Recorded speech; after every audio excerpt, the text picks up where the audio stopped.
और रिश्वत का मुतालबा करने वाला, रिश्वत लेने वाला, रिश्वत देने वाला, हुजूर ने फरमाया दोनों जहन्नमी है।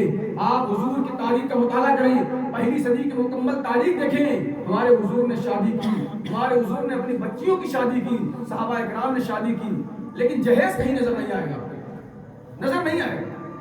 बल्कि आपको सुनकर ताज्जुब होगा कि हुजूर ने अपनी प्यारी बेटी हज़रत फातिमा का जिस कपड़े में निकाह किया उस कपड़े में भी पैबंद लगा था, पैबंद लगा था। कसम खुदा की हम मुसलमानों का अकीदा ये है, अगर हुजूर चाहते तो अपनी बेटी के लिए जन्नत से जोड़ा मंगवा सकते थे, और आया भी हज़रत फातिमा के लिए जन्नत से जोड़ा आया। एक यहूदिया औरत ने हज़रत फातिमा ज़हरा का मजाक उड़ाने के लिए अपनी बेटी की शादी पे दावत दी। इस नियत से दावत दी थी कि फातिमा के पास नया कपड़ा है नहीं, फातिमा जब फटा पुराना कपड़ा पहन कर आएगी तो हम मजा लेंगे, मजाक उड़ाएंगे फातिमा। जब शादी का वक्त करीब आया, अल्लाह ने हज़रत फातिमा के लिए जन्नत से जोड़ा भेजा, जन्नत से जोड़ा भेजा। जब वो जन्नती जोड़ा पहनकर उस यहूदिया औरत के घर हज़रत फातिमा गई, यहूदिया औरत की आंखें फटे की फटी रह गई। उसका सारा मंसूबा फेल हो गया, सारा मंसूबा, सारा प्लान चौपट हो गया। उसने कहा फातिमा ये जोड़ा कहां से आया, फातिमा ये जोड़ा कहां से आया?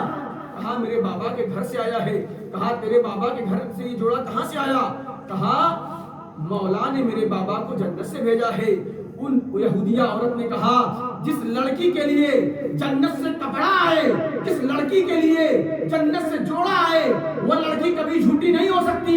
ऐ फातिमा मुझे अपने बाबा का कलमा पढ़ाओ, मैं भी कलमा पढ़ के मुसलमान होना चाहती हूँ। सच्चिदा ज़ाहिदा तय्यबा ताहिरा जाने अहमद की राहत में लाखों सलाम। हुजूर की सुन्नत के मुताबिक शादियां करो, हुजूर की सुन्नत के मुताबिक अपने घर के बच्चियों को ढालो। आज देखो जब किसी के यहाँ शादी होती है क्या होता है हजरत, एक लड़की की जब शादी होती है, करनी होती है, उस लड़के के लिए लड़की देखने घर की 8 औरतें जाती हैं। अम्मी भी गई, खाला भी गई, चच्ची भी गई, बड़ी अम्मी भी गई, नानी भी गई, ममानी भी गई। एक लड़की के देखने के लिए 8 10 औरतें ये यूं बैठ जाती है, मैं जानता हूँ यूं बैठ जाती हैं। लड़की बेचारी वहाँ कांप रही होती है। उधर से एक औरत कह रही है सब कुछ ठीक है, कद छोटा है। दूसरी बोलती है ठीक है लड़कियां तुमसे बड़ी है। तीसरी बोलती है दांत बड़ा है।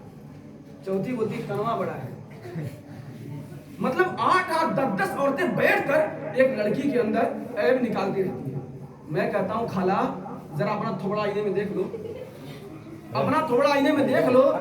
तुम जितनी कमी निकाल रही हो, अगर यही सब तुम्हारे अंदर देखा जाता तुम आज तक कवारी होती खाला। ये तो शुक्र करो खालू का उनके माँ बाप को तुम्हें ब्याह कर लेकर आए, वरना जो कुछ तुम देख रही हो अगर तुम्हारे अंदर ये सारी बातें देखी जाती तो आज तक तुम कवारी होती। फरमाया तुम का हुनर अतो लियारबाइन लिमालिहा लिजमालिहा लिहसबिहा लिदीनिहा फस्बिर बिदातिद्दीन। जिंदारी को तरजीह दो। लड़का और लड़की तलाश करो तो कान बाद में देखना, नाक बाद में देखना, दांत बाद में देखना। पहले ये देखो नमाज पढ़ती है कि नहीं पढ़ती है, पहले ये देखो कुरान पढ़ती है कि नहीं पढ़ती है, पहले ये देखो पर्दे का ख्याल करती है कि नहीं करती है। लेकिन ये सारी चीजें मफकूद। आज दीनदारी देखकर नहीं, लोग खूबसूरती देखकर बहू लेके आते हैं, खूबसूरती देखकर बहू लेके आते हैं। नतीजा क्या निकलता है? जो औरत जानती है कि नमाज की बुनियाद पर मुझे लाया नहीं गया, जो औरत जानती है कि कुरान की बुनियाद पर मुझे लाया नहीं गया, पर्दे की बुनियाद पर मुझे लाया नहीं गया, बल्कि मुझे खूबसूरती की बुनियाद पर लाया गया है। मेरी खूबसूरती मेरे सास को पसंद, मेरे ससुर को पसंद, मेरे घर जो है औरतों के सबको पसंद। तो नतीजा क्या निकलता है?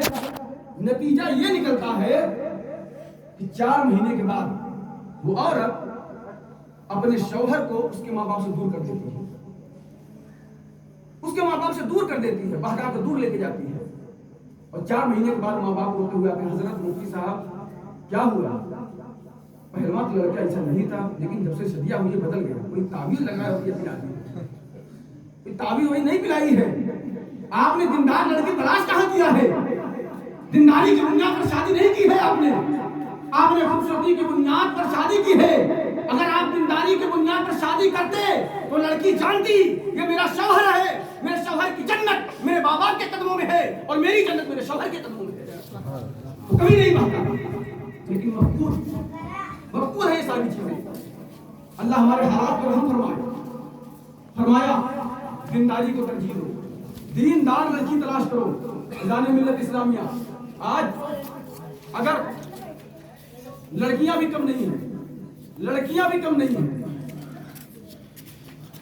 और आज कोई लड़का इन जैसे नेक लोगों की सोहबत में रहकर दाढ़ी रख ले और शादी से पहले दाढ़ी रख ले तो खुद घर वाले नाराज होते हैं, अम्मी नाराज होते हैं, अबू नाराज होते हैं कि बेटा तेरी शादी नहीं हुई, अभी दाढ़ी रख लिया, अभी दाढ़ी रख लिया, तेरी शादी नहीं हुई दाढ़ी रख लिया, तुझे लड़की कौन देगा? 22 साल का लड़का दाढ़ी रख रहा है और 62 साल का खूसट बुढ़ा दाढ़ी चिल्ला रहा है और अपने लड़के को समझा रहा है तुझे लड़की कौन देगा? ऐसा लगता है कि जितने भी दाढ़ी वाले सब कवारे बैठे हैं। याद रखना, इस कायनात का सबसे हसीन चेहरा किसी का है तो आमिना के लाल का है, लेकिन उस चेहरे पर दाढ़ी थी। हुजूर के चेहरे पर दाढ़ी होना ये इस बात की दलील है कि दाढ़ी खूबसूरती के खिलाफ नहीं है, खूबसूरती के खिलाफ। अपने दिल पे हाथ रखना, रख के बताना मुझे, मैं आपसे पूछूं, आपको अपनी मस्जिद में इमाम रखना है तो दाढ़ी वाला रखोगे या बगैर दाढ़ी वाला? कोई बगैर दाढ़ी छिला कर आपके मुसल्ले पर बैठ जाए आपको नमाज पढ़ाने के लिए, नमाज पढ़ोगे आप? नमाज पढ़ोगे नहीं पढ़ोगे? नहीं पढ़ोगे। नमाज पढ़ाने के लिए दाढ़ी वाला चाहिए, जनाजा पढ़ाने के लिए दाढ़ी वाला चाहिए, जुमा पढ़ाने के लिए दाढ़ी वाला चाहिए, ईद बकरीद की नमाज पढ़ाने के लिए दाढ़ी वाला चाहिए, और जब लड़की देने की बारी आई दाढ़ी वाला नहीं चाहिए। क्यों नहीं चाहिए? दाढ़ी से जब इतनी नफरत तो गौसे आज़म से मोहब्बत क्यों है? दाढ़ी से इतनी मोहब्बत है तो गरीब नवाज से मोहब्बत क्यों है? दाढ़ी से इतनी नफरत है तो सहाबा इकराम से मोहब्बत क्यों है?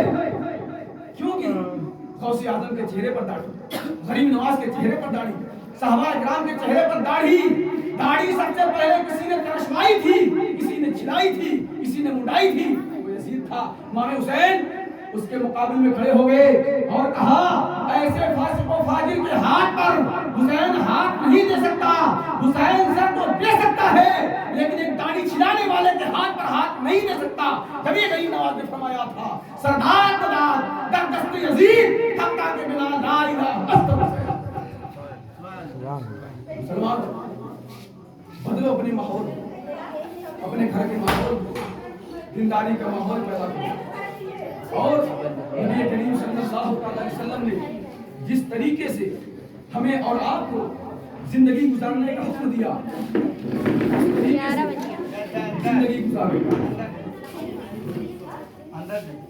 चलो ठीक है, टाइम ज़्यादा हुआ।